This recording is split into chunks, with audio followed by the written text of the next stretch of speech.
चाहेंगे शहीदों तेरे अरमानों को, शहीदों तेरे अरमानों को मजदूर एकता जिंदाबाद, मजदूर एकता जिंदाबाद। अब हम चाहेंगे कि माले के प्रखंड सचिव गंगा प्रसाद पासवान जी आगे और पुष्पांजलि करें। रोजगार मिलने से विकास होता है, नौकरी मिलने से विकास होता है। और जब तक हमारे महिलाओं को मांग करना पड़ेगा कि हमारे बेटा और पुतों को नौकरी दो, कर्जा मत दो, हमारे बेटा पुतों को रोजगार दो, कर्जा मत दो। और आपको याद होगा आज से 20 साल 25 साल पहले इसी चैता में आज भी है कुछ लोग जो चैता में महाजन हुआ करते थे।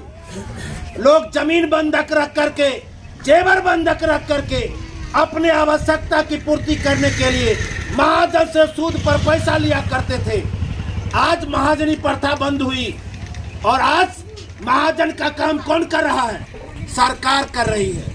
और सरकार ने बनाया माइक्रो फाइनेंस कंपनी और उस माइक्रो फाइनेंस कंपनी के द्वारा गरीबों को लोन दिया जा रहा है। हम आसानी से आधार कार्ड लाओ, बैंक का पासबुक लाओ और लोन पाओ।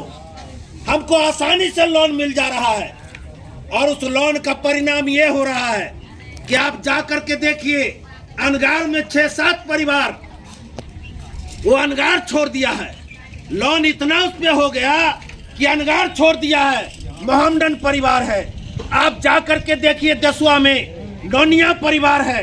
7 परिवार को लोन इतना हुआ कि उसके घर में ताला लगा हुआ है और घर में ताला मार करके वो चला गया।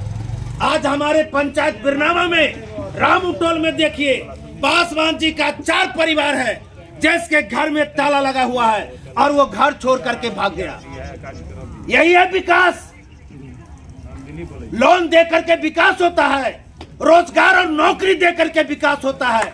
लेकिन मोदी सरकार आज और नीतीश कुमार की सरकार हमको कर्ज देगा, हमको नौकरी नहीं देगा।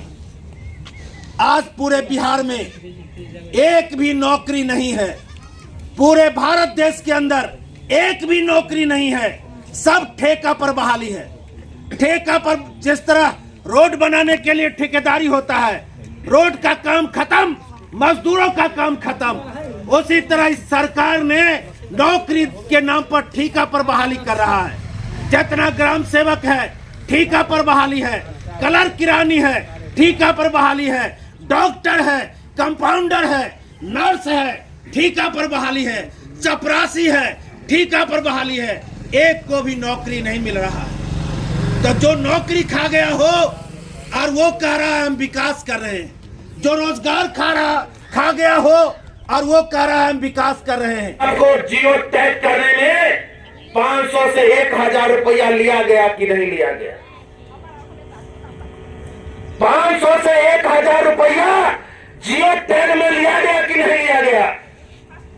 आज 2025 है, 2027 में आज से 2 साल बाद किनको घर मिलेगा? इसके लिए आप चुपे चाप एडवांस 20-20 हजार रुपया, 10-10 हजार रुपया आप जमा कर चुके हैं कि नहीं कर चुके? कर चुके हैं ना? सब लोग किए हैं, कई लोग किए हैं। और आपका घर बना नहीं, आपका जो ये पुराना घर है वही घर है। लेकिन जरा जो घर बांटने का ठेकेदारी लिए हुए हैं उनका भी घर आप देखते होंगे, उनका भी घर देखते होंगे।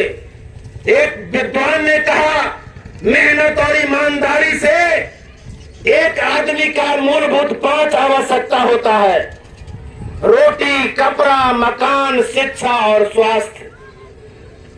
एक विद्वान ने कहा एक आदमी का 5 चीज का जरूरी है, कम से कम शिक्षा, स्वास्थ्य, रोजगार, रोटी, कपड़ा, मकान। इन 5 चीज में अगर वह व्यक्ति ईमानदारी से कमाएगा तो उसको 5 में से 3 को मिलेगा। 5 का 5 उसको मिल नहीं सकता।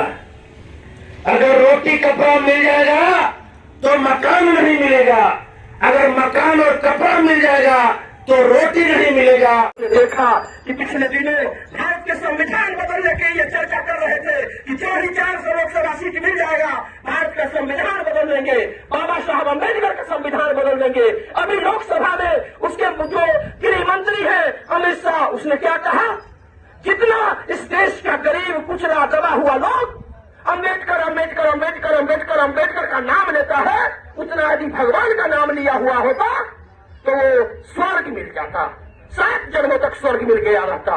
हमारा भगवान अम्बेडकर है जिसने बराबरी का अधिकार दिया, समान काम के बदले समान मजदूरी का अधिकार दिया, जिसने हमको जीने के पढ़ने के लिए शिक्षा का अधिकार दिया, जिसने हमें तमाम प्रकार के जीने की सुविधाएं मुहैया कराई, भारत को एक खूबसूरत संविधान दिया और उसी संविधान के जरिए जो कुछ भी मुझे मिला है भारत के उसी संविधान के जरिए हम हासिल किए हैं। आज उस संविधान को बदलने के लिए हमारा जो भगवान है अम्बेडकर उसको ये गाली देता है और हमारा ही वोट लेता है।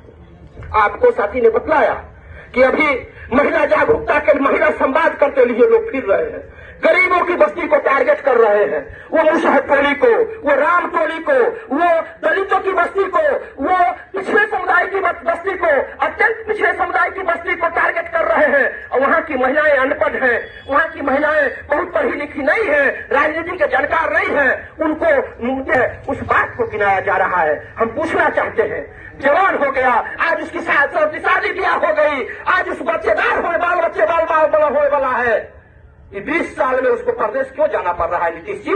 इसका जवाब कौन देगा? बिहार में उसको काम की गारंटी क्यों नहीं हुआ? बिहार में उसको मजदूरी क्यों नहीं मिला? बिहार में विकास क्यों नहीं हुआ?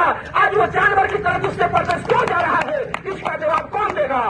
जाति आधारित गणना करवाया गया और जाति आधारित गणना के बाद बिहार ने कहा कि बिहार के पिछड़ापन को दूर करने के लिए भाई बिहार का दलित पिछड़ा और अति पिछड़ा जाति को 65% आरक्षण दिया जाना चाहिए। ये प्रस्ताव बनाकर भेजा गया केंद्र सरकार को और ये कहा गया कि उच्च जाति में भी जो लोग पिछड़े हुए हैं उनको भी 10% आरक्षण मिलना चाहिए। और उसके बाद केंद्र की सरकार, मोदी की सरकार, जिसके बदौलत नीतीश जी उसके साथ मिलकर चल रहे हैं, डबल इंजन की सरकार चला रहे हैं, हमारा आरक्षण के जो प्रस्ताव था उसको लात मारकर वापस कर दिए और हमको आरक्षण का अधिकार नहीं दिया। 65% आरक्षण का प्रस्ताव को लौटा दिया गया, जबकि तमिलनाडु में 69% आरक्षण लागू है और यही केंद्र की सरकार ने उसने प्रस्ताव बनाकर पास किया था। तो बिहार को 65% क्यों नहीं मिलेगा? ये पिछड़ा समुदाय को, अत्यंत पिछड़ा समुदाय को, दलित समुदाय को सोचना होगा, समझना होगा कि आखिर महिला संवाद के नाम पर एक जगह पर वो संवाद करते हैं तो 16,500 रुपया सरकारी खर्चा दिखलाते हैं और सरकारी खर्चा से वो सब काम कर रहे हैं। जबकि हम कह रहे थे बिहार में 95 लाख परिवार जिसको 2-2 लाख रुपया आर्थिक सहायता देना था, आखिर क्यों नहीं दिया गया? इस पर क्या उसके लाइक स्टोर ला के मुसहर टोली के लोग नहीं थे? आखिर कितने मुसहर लोग को यहाँ लाभ मिला? यहाँ तो आवास योजना में घूस के नाम पर 20,000 रुपया वसूल लिया जाता है, यहाँ तक कि आवास योजना में नाम जोड़ने के नाम पर 1,000, 1,500, 2,000 रुपया वसूल लिया जाता है। इस प्रकार से गरीबों को लूटा जा रहा